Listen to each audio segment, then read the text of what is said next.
Donc déjà, voilà, je voulais te remercier pour l'invitation. Donc c'est un plaisir d'être ici pour vous parler de ces recherches. Quand j'ai vu la thématique, c'était l'intelligence pour cette année, j'essayais justement d'aller piocher un petit peu, parmi les sujets de recherche qui pourraient être peut-être plus intéressants pour cette thématique. Et du coup, je vais m'excuser parce que je vais parler de quelque chose qui est un petit peu en dehors de ma comfort zone. C'est des lignes de recherche relativement nouvelles. Et donc, j'ai pris des parties un peu égoïstes de plutôt que parler de quelque chose dans lequel je peux peut-être vous apprendre des choses, mais plutôt quelque chose que je vais tester et avoir votre feedback. Et je m'excuse aussi parce que je n'ai pas l'habitude de présenter en français qui n'est pas ma langue maternelle, j'ai appris comme autodidacte en arrivant en France. Alors, en guise d'introduction, donc quand je parle de recherches nouvelles, je voulais juste vous donner quelques références. Donc ici, c'est deux articles que nous avons publiés qui vont être touchés, dont le sujet va être touché pendant la présentation. Un article, c'est un article de recherche en anglais, puis un autre, c'est une publication sur cerveau et psycho qui a un peu plus de vulgarisation qui pourrait intéresser certains. Mais après, sur tous les arguments, ils vont être présentés avec plus de détails dans deux préprints. Donc voilà, d'où l'idée que c'est vraiment un moment idéal pour moi d'avoir du feedback que vous pouvez déjà consulter. Quand dans les titres je parle des machines, j'ai en tête en réalité surtout les grands modèles de langage, hein, on va les appeler dorénavant LLM, qui sont ces nouveaux, relativement nouveaux entités d'intelligence artificielle qui, je suis sûr, ne vous ont pas échappé dans les dernières 2 années, étant donné les bases médiatiques dans la science, dans la société. Il y a eu. Donc, on parle des modèles qui utilisent une architecture qui s'appelle Transformer Decoder. Donc, les détails ne sont pas importants pour nous. Et en plus, moi, je ne les comprends pas non plus tout à fait. Mais ce qu'il faut retenir, c'est une architecture qui est assez complexe, pas vraiment plausible d'un point de vue biologique, par ailleurs, avec un mécanisme novateur d'attention. Bon, attention aussi, la façon dont les gens en intelligence artificielle utilisent les concepts en psychologie est un peu douteux. Ils sont génératives, autorégressives, donc ce n'est pas des classifiers. Hein, leur job, ce n'est pas juste dire s'il y a un chat ou un chien dans une image, mais en fait, ils vont produire du contenu. Autorégressives parce que leur production, elle va servir aussi à la génération de l'input successive, etc. Ils sont entraînés sur des énormes corpora de données. Donc souvent, on dit tout Internet. Alors, peut-être pas tout à fait tout Internet, mais c'est vrai, énormément de data. Et les plus récents, mais maintenant quasiment tous, ils sont ensuite raffinés, donc on appelle ça fine-tuning, avec un processus de renforcement basé sur des feedbacks humains, un peu plus compliqué que ça, mais bon, qui est censé améliorer les performances. Donc quand on dit que ces modèles sont grands, ils sont vraiment grands, donc c'est plusieurs milliers, les plus récents, des milliards de paramètres. Ça c'est une échelle logarithmique de la taille en fonction de l'année. Je pense que c'est pas très parlant, mais quand on commence à dire bon, ben, le nombre de neurones dans le cerveau, ça serait à peu près à ce niveau-là, le nombre d'étoiles dans la galaxie, la Voie lactée, ça serait ici, donc on parle vraiment de détails très importantes. Et comme il marche, bon, encore une fois, je vais faire un peu une présentation pour les nuls, mais une sorte utile, instrumentale à ce qu'on va dire après. Donc, c'est des machines qui font des inférences probabilistes. Donc, étant donné, après un processus d'apprentissage supervisé, ils essaient d'apprendre à restituer les mots qui est plus probable étant donné ce qu'ils ont vu dans les corpus. Donc, quand on commence à rentrer du texte, ce qu'on appelle normalement un prompt, donc là par exemple c'est made the force, on se rend compte que la parole be est celle qui émerge avec la plus haute probabilité. Ce n'est pas la seule, mais voilà. Donc après le modèle, il est génératif, donc il va générer les mots, il est autorégressif. Maintenant le nouveau contexte est made the force be, et donc maintenant vous voyez que le prochain c'est with, you, avec une probabilité souvent croissante au fur et à mesure qu'on raffine la chose. Donc, ça donne, c'est très bien pour expliquer comment il marche de façon un peu intuitive, mais ces types d'exemples sont souvent très, comment dire, trompeurs parce qu'ils donnent l'impression que c'est trivial, c'est très simple, etc. Alors, du coup, justement, on va essayer un peu de détrivialiser tout ça. Est-ce que c'est simple? Non, c'est pas si simple. Donc, par exemple, si on prend Ça, c'est l'abstract que j'ai soumis pour cette conférence. On prend ces abstracts, on demande à ChatGPT de transformer cet abstract dans le style du Tractatus de Wittgenstein. Je ne veux pas rentrer dans les détails, mais pour ceux qui ont le courage ou le malheur en jeunesse de lire les Tractatus, le style, c'est bien ça, tu as des propositions en échelle, etc. Donc, ça maintient complètement l'essence de mon abstract, mais le style, il est préservé. De façon peut-être un peu plus joyeuse, on peut demander de faire la même chose, de transformer mon abstract avec le style d'une fable de La Fontaine. Donc vous voyez que vous verrez que ça marche plutôt bien. Et voilà, il faut déjà déjouer les côtés. Évidemment, dans les corpus d'entraînement, mon abstract dans le style de Wittgenstein n'existe pas. Donc le modèle, il n'est pas en train de juste répéter quelque chose qu'il a vu, mais il est capable, à un certain niveau, et après, voilà, on peut utiliser ou pas les mots, de comprendre qu'est-ce que c'est le style de Wittgenstein, de La Fontaine, quel est le contenu de mon abstract, et créer un truc qui fait sens, étant donné les contraintes. Donc ça, c'est des choses un petit peu anecdotiques. Hein. C'est vraiment ce qu'on appelle un time sink, commencer à faire ces bêtises, etc. Mais après, évidemment, il y a une littérature très sérieuse, un peu systématique, sur l'exploration des fonctions et des capacités de ces modèles. Et d'ailleurs, c'est une des littératures plus difficiles à suivre, parce qu'il y a pratiquement plusieurs articles par semaine avec des nouveaux tests, des nouveaux data, etc. etc. Donc après, vous voyez qu'il y a des gens qui disent, ah ben, donc vraiment ils comprennent ce qu'ils disent, il y en a qui sont capables de métacognition ou pas, du raisonnement ou pas, de l'apprentissage. Je vais faire juste un exemple hein, pour connecter avec un peu les études qu'on a publiées de ce cas-là par rapport au raisonnement et à l'apprentissage, et aussi par rapport au type d'études qu'on peut faire. Même nous, en tant que psychologues, faisons face à ces machines. Donc, ce qu'on a fait dans ces premières études, hein, comme je disais à des collègues à midi, on avait commencé à un moment donné, et au fur et à mesure, ça avançait tellement vite que tous les résultats ils étaient périmés pratiquement après un mois. Donc, au final, on s'était résolu de tester un large nombre de modèles. Et on les a testés avec quoi? Avec un test de raisonnement assez standard, qui peut être d'ailleurs critiqué. C'est le test qui s'appelle de la batte et la balle. C'est un test qui est vraiment un paradigme fondamental, typiquement pour étudier la tendance d'utiliser ce qu'on appelle le système 1 ou le système 2 de raisonnement, donc le système réfléchi versus le système impulsif. Encore une fois, ça ne veut pas dire que moi je souscris à cette conceptualisation, mais en tout cas, c'est un test dans lequel il y a une réponse intuitive erronée et une réponse réfléchie correcte. Et donc là, par exemple, ce qu'on a trouvé dans cette étude, on s'est rendu compte que les nouveaux modèles ils devenaient de plus en plus efficaces, rationnels dans cette tâche, jusqu'à atteindre des niveaux de performance superhumaines avec les modèles plus récents qui étaient ChatGPT et GPT-4 à l'époque. Une chose aussi encore plus subtile, peut-être encore plus surprenante, c'est même on prend un modèle qui n'est pas le tout dernier modèle, qui est un modèle qui n'est pas très malin. Et on peut poser la question de façon assez différente. Donc on va peut-être se focaliser juste sur les deux extrêmes. Donc la façon normale, on fait la question et on voit la réponse. Et après une autre version dans laquelle, avant de poser la question, on montre un exemple d'une question qui est structurellement similaire, mais différents mots, différents chiffres, etc., avec la bonne réponse. Et après, on pose la question target. Dans ces cas-là, on se rend compte que les performances du modèle il augmentent, comme si, grâce à cet exemple, il avait appris à faire la tâche juste avec une exposition à la chose. Donc, vous voyez, c'est des choses qui ne sont pas tout à fait triviales, qui demandent quand même à être comprises, etc. Et du coup, ça m'a poussé, ça nous a poussé aussi d'autres collègues à réexhumer une idée qui est assez claire déjà chez Herbert Simon dans les années 60, de dire qu'on a presque besoin d'une science naturelle de l'artificiel, donc une science de l'artificiel dans laquelle le but, ce n'est pas de la connaissance par rapport au monde, c'est développer de la connaissance par rapport à des objets.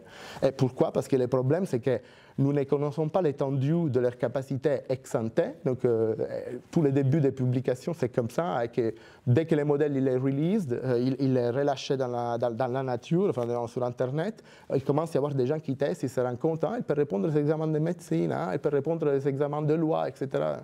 Et en plus, nous ne connaissons pas les mécanismes à un certain niveau, on va en parler encore, mais voilà, à un certain niveau, exactement comment ça marche. Donc, on comprend cette idée qu'ils font de la prédiction probabiliste, mais comme je dis, quel type?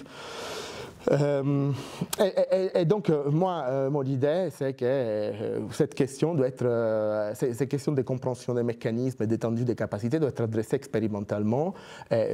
D'ailleurs, avec des outils de plus en plus, en tout cas, je le souhaite, de la psychologie cognitive et neurosciences. On pourra aussi parler pourquoi, par rapport aux outils d'intelligence artificielle, quel avantage nous on pourrait apporter. D'accord. Et donc, étant donné que nous sommes dans une sorte de vide épistémique vis-à-vis de savoir quels sont les mécanismes et les capacités, nous nous trouvons de façon un peu continuative par rapport à ce modèle dans ce qu'on appelle un problème d'attribution. Donc un problème d'attribution de façon très abstraite, il est tel. Donc on a une référence, un élément référence qui possède la caractéristique, on a après un candidat et on se pose la question si ce candidat possède la caractéristique. Les problèmes d'attribution, peut-être vous ne les appelez pas ça comme ça, mais c'est des choses qui sont très parlantes. Donc, par exemple, par rapport à la conscience, on se pose la question, est-ce qu'un fœtus, un octopus, il est conscient? Vous voyez, il y a plein de cas limites qui sont compliqués. À quel point on commence à attribuer la conscience ou l'intelligence à une espèce? Par exemple, Pluton, est-ce que c'est une planète ou pas? Donc, vous voyez, c'est un exemple où l'attribution, ça change aussi en fonction de l'état des connaissances. Est-ce qu'un virus, il est quelque chose de vivant? Donc, ça, c'est aussi un problème d'attribution. Est-ce que la caractéristique d'être vivant peut être attribuée à un virus, etc. Donc, dans les cas qui nous intéressent, c'est des cas d'attribution des capacités cognitives au modèle de langage. Et ça prend, la question, ça prend, est-ce que les modèles possèdent la capacité cognitive X, qui peut être intelligence, conscience, etc. Alors, les papiers, on l'a écrit beaucoup en termes de conscience, parce que c'est un peu les topics où ça fait rage un peu plus, mais en réalité, tu peux remplacer conscience avec n'importe quelle capacité cognitive, et voilà le boulot. Et du coup, et maintenant, j'ai fini l'introduction, je rentre dans les deux thèses, c'est que ce problème d'attribution, il est entravé, il est un petit peu empêché par des barrières d'ordre à la fois psychologique et aussi épistémologique qui empêchent, qui polluent, qui complexifient les discours. Okay? Donc, passons d'abord aux barrières psychologiques. Ça, c'est les préprints du coup, avec lesquels j'ai travaillé avec Giada Pistilli, ma collaboratrice chez Hugging Face. Donc, ce qu'on a constaté aussi, c'est vous passez une demi-heure sur Twitter avant nazisme, mais maintenant Blue Sky, vous voyez que déjà les gens parlent beaucoup d'intelligence artificielle, donc c'est quelque chose qui occupe l'esprit de beaucoup de monde. Et souvent, les positions, ils oscillent entre une position qu'on peut qualifier d'inflationniste, donc généralement la tendance de peut-être un petit peu sauter un peu de façon prématurée et attribuer des fonctions cognitives de très haut niveau à ces machines.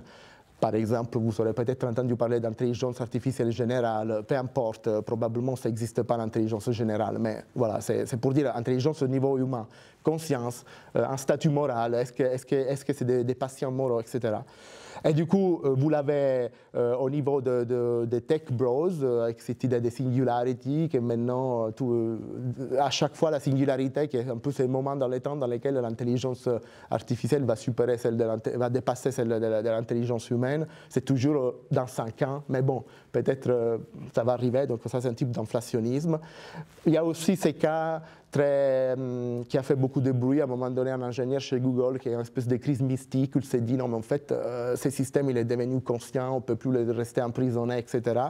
Et puis vous avez aussi au dehors de l'académie ou de la recherche des gens, des êtres humains avec des rationalités limitées qui vont peut-être commencer à télécharger des AI assistants, et pourvu qu'ils soient un petit peu fragilisés, etc. Ils peuvent être comprensiblement trompés et tomber amoureux de ChatGPT, comme dans ces cas-là reporté par les New Yorker.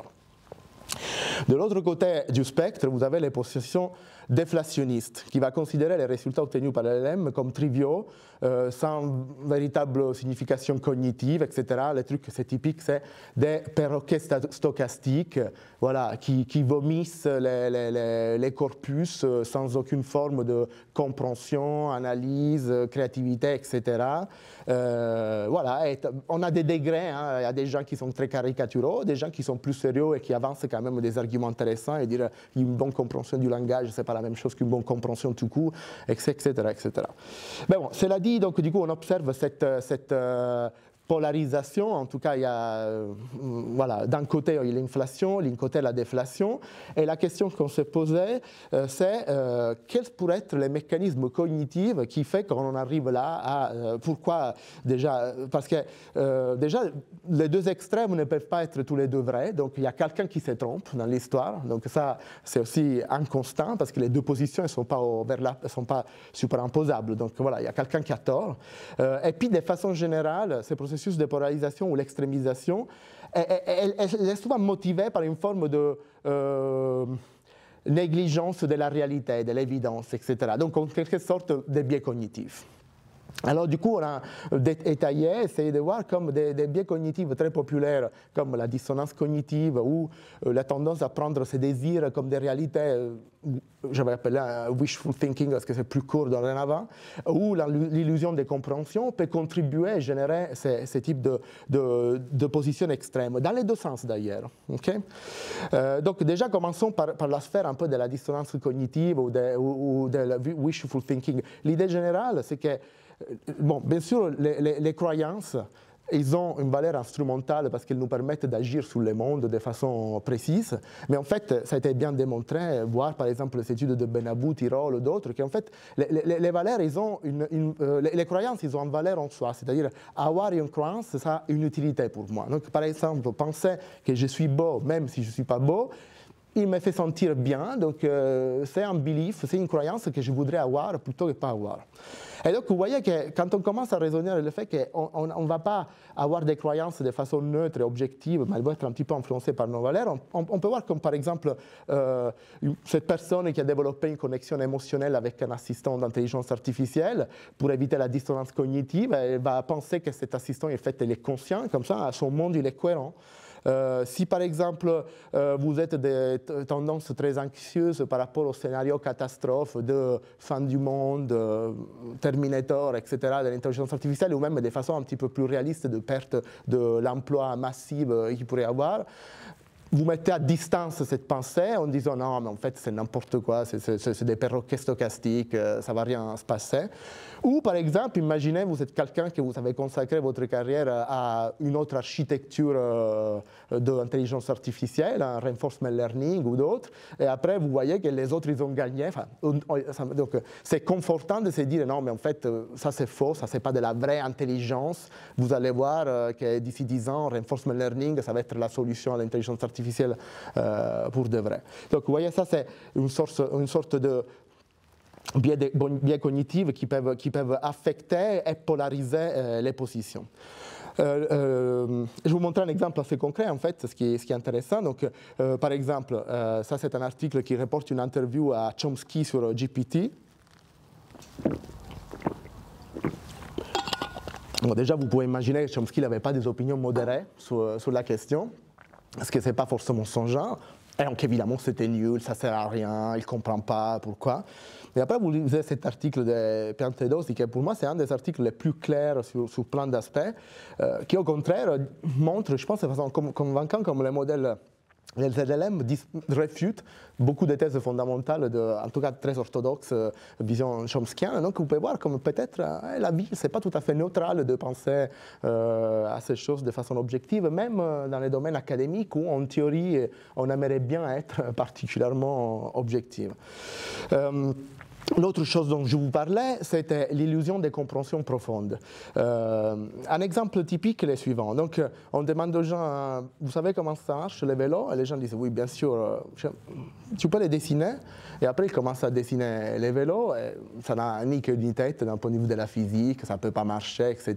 Et donc, la réponse immédiate, c'est de dire, oui, bien sûr, je fais du vélo toute ma vie, etc. Et puis, en fait, non, tu n'as pas si bien compris que ça. Je pense que ça s'applique beaucoup au cas des LLM, précisément pour la raison que je viens de vous montrer. C'est-à-dire que souvent, on fait des exemples un peu triviaux. Et en fait, l'objectif, et on va revenir aussi sur ces concepts parce que c'est important, l'objectif, il est très simple. Ils sont entraînés pour prédire des choses. Donc, il y a une espèce de spillover, de contamination du fait que, oui, on comprend bien l'objectif, il est très simple, donc je comprends comment est-ce qu'il marche. Et je pense que pour les vélos, c'est un peu la même chose. Oui, bien sûr, le vélo, il m'amène d'ici là, je comprends à quoi ça sert, mais après, c'est plus compliqué que ça. Et en fait, cette notion de complexité qui émerge d'objectifs plus simples, je l'ai trouvé aussi dans un autre article par Dirk Wolf et collaborateurs, et je trouve que la métaphore biologique, elle est assez intéressante.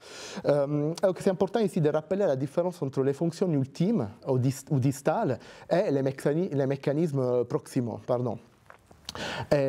Prenons l'exemple du système circulatoire ou d'ailleurs de tout autre système biologique. Donc, le but ultime du système circulatoire, c'est la reproduction de l'animal, c'est-à-dire c'est la survie de l'espèce. À quoi ça sert? C'est de faire en sorte que tout marche bien pour, in fine, faire des enfants, ce qui est un peu le truc de base, de la cellule doit se reproduire, etc., etc. Mais après, ils y arrivent avec un mécanisme complexe, etc., qui ne peut pas être simplement trivialement prédit par l'objectif. Ce n'est pas parce que moi je te dis que l'objectif c'est te reproduire que tu vas me dessiner un cœur tel qu'il était implémenté chez les mammifères, chez les reptiles, chez les fiches, etc. Et vous pouvez aussi voir que la même tâche, elle peut être réalisée avec des niveaux de complexité très, très, très différents en fonction de la complexité globale du contexte, etc. Donc, un peu si je fais les parallèles avec les modèles de langage, c'est vrai que l'objectif, il est trivial, c'est prédire les mots, enfin, il est simple, tout le monde comprend, mais en fait, comme c'est prédire les mots à la fois du Tractatus, à la fois de La Fontaine, à la fois de Dante Alighieri et du code, etc., etc., qui sait quelle représentation il faut développer pour avoir une capacité de prédire ces mots-là? Probablement avec des niveaux de hiérarchie énormes, d'où les milliards de paramètres, d'où les centaines de niveaux de réseau, etc., etc. Donc, je vais vous donner un peu des exemples pour lesquels je pense que des fois, ça c'est une autre prise par la littérature des biais cognitifs, c'est ce qu'on appelle l'effet de Dunning-Kruger, l'idée qu'il y a un peu une relation pas tout à fait linéaire entre la vraie compréhension et la confiance qu'on a sous la compréhension. Alors par exemple, moi je suis dans un département soit avec d'autres scientifiques, etc. Les gens, ils ont bien être un peu dismissifs, la pause café, etc. Et je pense que les premiers sont un petit peu bloqués dans cette zone de confort dans laquelle, bon, on a vite fait essayer de comprendre comment ça marche, c'est trivial, allez, bon, je ne suis pas Challenger, et donc il faut essayer de bouger les lignes, peut-être avec un peu d'awareness. Voilà, donc ça c'était mon exposé quant à ce que j'appelle les barrières psychologiques. C'est des barrières qui font que notre même système cognitif, il n'est pas parfaitement équipé pour processer des informations objectives et peut être affecté dans ces problèmes d'attribution. Et maintenant, je vais passer à la partie plus compliquée, qui sont les barrières épistémologiques. C'est objectivement un peu plus compliqué parce que déjà, la philosophie des sciences n'est pas forcément ma discipline principale. Donc, pour ceux qui sont experts, bon, j'espère qu'ils vont pardonner ma naïveté en droit. Mais n'empêche, je suis un scientifique. Donc, j'avais envie d'avoir mon bouclier et dire moi, je me réveille le matin et je vais avancer la science. Donc, je dois savoir un petit peu comment ça marche à quelques niveaux. Je ne peux pas être complètement agent par rapport à ces processus d'inférence. Et ça, c'est aussi un préprint avec mon collègue Charlie Wu. Alors, rappelons donc les problèmes d'attribution. On a une ou plusieurs références qui possèdent une caractéristique, et on a un candidat, et on se pose la question de savoir si ces candidats possèdent ou pas cette caractéristique. Donc, dans les cas des LLM, je viens de le dire, c'est est-ce que ces modèles ont la capacité cognitive. Donc, en gros, c'est soit les références et les candidats, il n'y a pas de surposition, donc c'est non attribué, soit c'est attribué. Et donc du coup, c'est quoi les targets? C'est une capacité cognitive. Et là, je vais reprendre, je dépoussiérer une classification très historique de niveau d'analyse d'une capacité cognitive. C'est un niveau physique, un niveau algorithmique, un niveau fonctionnel. C'est la classification de Marr. Okay? Donc du coup, maintenant, ce que je vais dire, c'est notre tâche, c'est de vérifier si une capacité cognitive elle est présente dans un système. Il se trouve que les systèmes ici, ce n'est pas Octopus, ce n'est pas un bébé, c'est un modèle de langage. Okay? Il se trouve qu'une capacité cognitive peut être décomposée à trois niveaux d'analyse. Donc, admettons que ce soit les seuls trois niveaux d'analyse, on va cas par cas voir si l'attribution doit se passer à un de ces niveaux. Okay? Le premier principe, ça pourrait être le principe de similarité matérielle. Donc, ça veut dire qu'il stipule que j'attribue la capacité cognitive si le substrat matériel il est le même entre la référence et les candidats. C'est un choix, c'est possible. Hein, voilà. Il y a certains cas dans lesquels ça pourrait marcher. Mais faisons un exemple, essayons de montrer pourquoi ça ne marche pas trop. On va essayer d'attribuer la capacité cognitive des cafetières à des objets. Donc, on prend la moka traditionnelle, qui est en aluminium et qui se base avec du feu, et on va contraster avec la moka induction, qui est en acier et qui, elle, du coup, elle est chauffée par un champ magnétique alterné, patati patata. Bon, vous voyez que vous aurez envie quand même d'attribuer la qualité des cafetières à deux cas, bien que les substrats matériels n'est pas les mêmes. Donc, en gros, on peut percevoir, en tout cas moi je les sens comme ça, après bien sûr, enfin, le problème d'attribution, il faut aussi savoir, c'est un problème de décision, et décision il y a un côté de subjectivité. Donc après je vous amène au moins mon point de vue me mène avec mes arguments, mais les gens peuvent rester bloqués dans ces cas-là, une forme de chauvinisme matérialiste, dire non, non, c'est la matière qui compte, etc. Donc moi je pense que c'est un problème, et en fait c'est rejeté par quelque chose que c'est pas moi qui l'ai inventé, ça s'appelle principe de réalisation.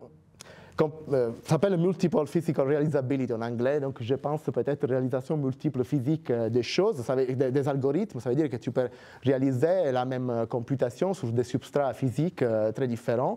On l'a vu typiquement avec l'évolution des ordinateurs, de la machine de Babbage au truc avec les trous, etc. etc. Et ça, tout le monde, je pense, serait un petit peu d'accord à dire non, l'attribution ne doit pas se baser uniquement, surtout concernant les capacités cognitives, sur les substrats matériels. Après, l'autre possibilité, du coup, c'est qu'on a bougé au niveau algorithmique et dit non, ça doit être la similarité algorithmique ou computationnelle. Donc, les candidats doivent manipuler l'information comme la référence. Okay?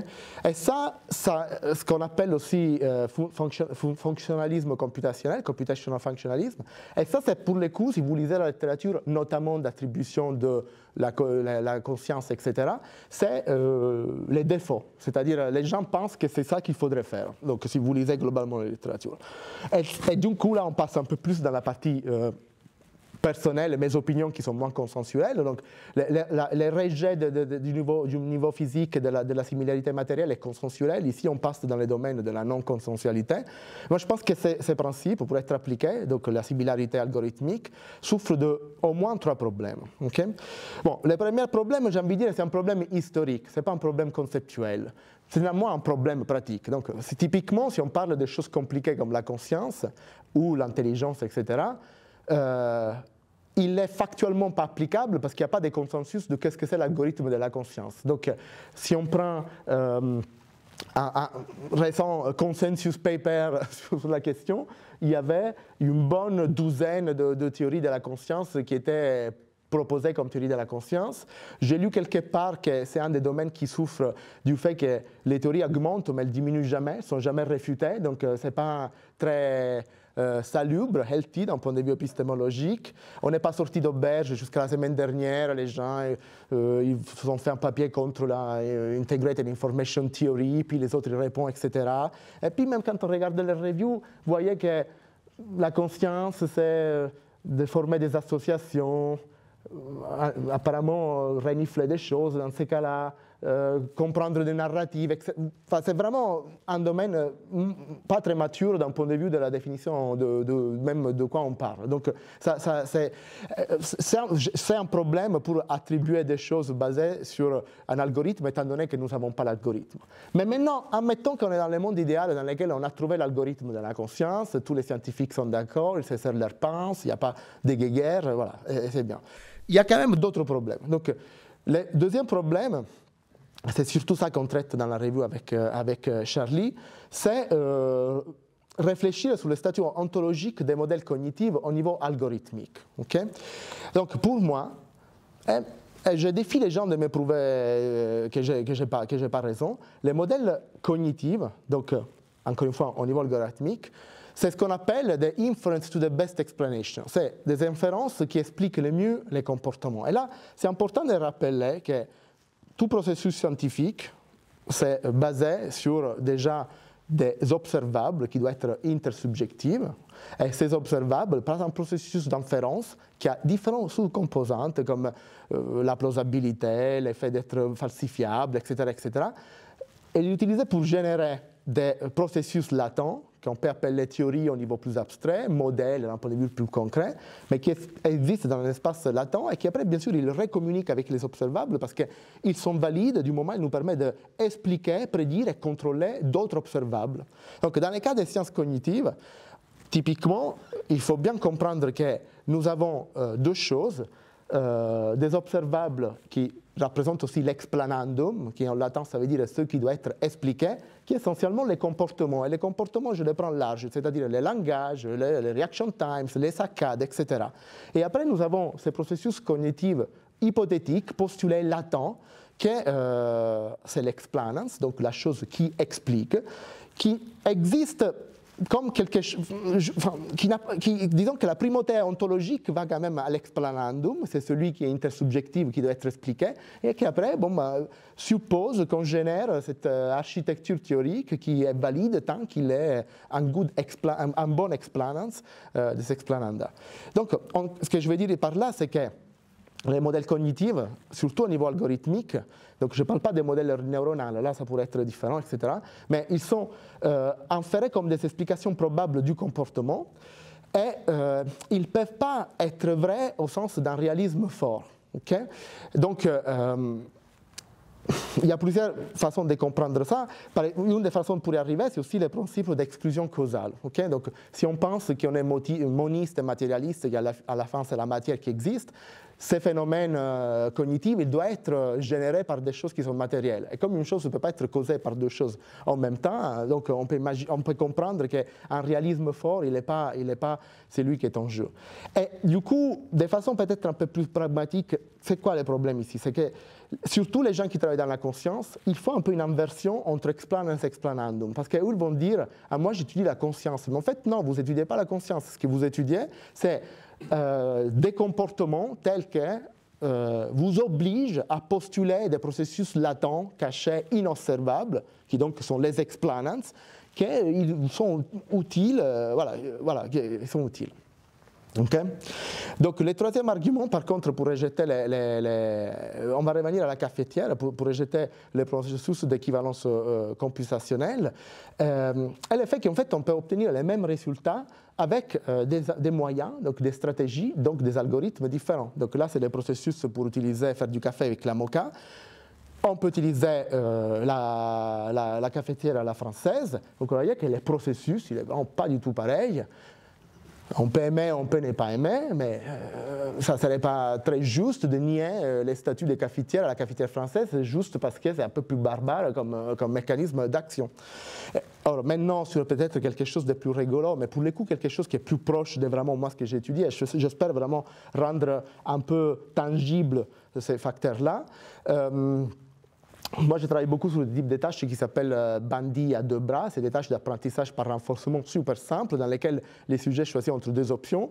Ils reçoivent de la récompense, une option qui est récompensée, une option qui n'est pas récompensée. Au fur et à mesure, ils apprennent. Okay? Donc, le cerveau fait ces tâches très bien avec des stimuli visuels, avec des mains, des bras, des cerveaux, tout ça. Après, on peut coder la tâche en Python, MATLAB, etc. Et on peut faire des algorithmes pour faire la tâche. Donc un algorithme très populaire, il s'appelle Rescorla-Wagner ou Q-learning. Il postule les calculs d'une erreur de prédiction, d'une variable cachée qui s'appelle Q-value, une action probability basée sur un softmax, etc. Après, on peut prendre, là je l'ai un petit peu inventé, mais c'est plausible, un modèle qui n'est pas du tout le Q-learning, c'est un modèle plus similaire de mémoire épisodique. On va stocker les événements dans le passé, puis tu as un système de random sample, et tu prends la best action basée sur ce random sample.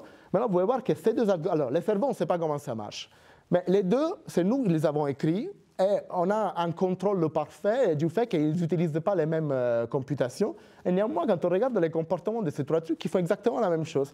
Alors, encore une fois, qui nous sommes pour dire qu'il y a une bonne façon de faire du reinforcement learning et une mauvaise façon de faire du reinforcement learning?